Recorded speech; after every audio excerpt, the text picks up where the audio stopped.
ಅಮೆರಿಕದ ಟೆಕ್ಸಾಸ್ನಲ್ಲಿ ರಣಭಯಂಕರ ಪ್ರವಾಹವಾಗಿದೆ. ಜಲತಾಂಡವಕ್ಕೆ ಟೆಕ್ಸಾಸ್ನಲ್ಲಿ ಅಲ್ಲೋಲ ಕಲ್ಲೋಲ. ಕಳೆದ ಒಂದು 2-3 ತಿಂಗಳಿಂದಲೂ ಕೂಡ ಮಳೆ ಹೆಚ್ಚಿನ ರೀತಿಯಲ್ಲೇ ಇದೆ. ಪ್ರವಾಹಕ್ಕೆ ಸಿಲುಕಿ ಮೃತಪಟ್ಟವರ ಸಂಖ್ಯೆ 82ಕ್ಕೆ ಏರಿಕೆ ಆಗಿದೆ. 28 ಮಕ್ಕಳು ಸೇರಿ 83 ಮಂದಿ ಜಲಸಮಾಧಿ ಆಗಿ ಹೋಗಿದ್ದಾರಂತೆ. ಇದುವರೆಗೂ 68 ಮೃತದೇಹಗಳು ಪತ್ತೆಯಾಗಿದೆ.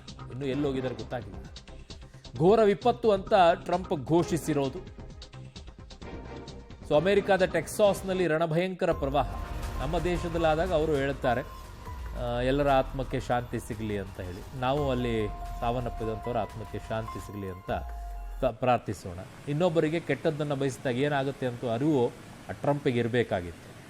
ಪ್ರಪಂಚದಲ್ಲಿರುವಂಥ ಎಲ್ಲ ದೇಶಗಳಿಗೂ ಕಣ್ಣೀರು ಹಾಕೋ ಪರಿಸ್ಥಿತಿಗೆ ತರಿಸಿಡುವಂಥ ಟ್ರಂಪು ಈಗ ಆ ದೇಶದಲ್ಲಿ ಜನನೇ ಕಣ್ಣೀರು ಹಾಕೋ ಪರಿಸ್ಥಿತಿಗೆ ತಂದಿಡ್ತಾ ಇದೆ. ನೋಡಿ ಇಲ್ಲಿ ಹೆಂಗೆ ತೇಲ್ಕೊಂಡು ಹೋಗ್ತಾ ಇದೆ. ಅಯ್ಯಪ್ಪ.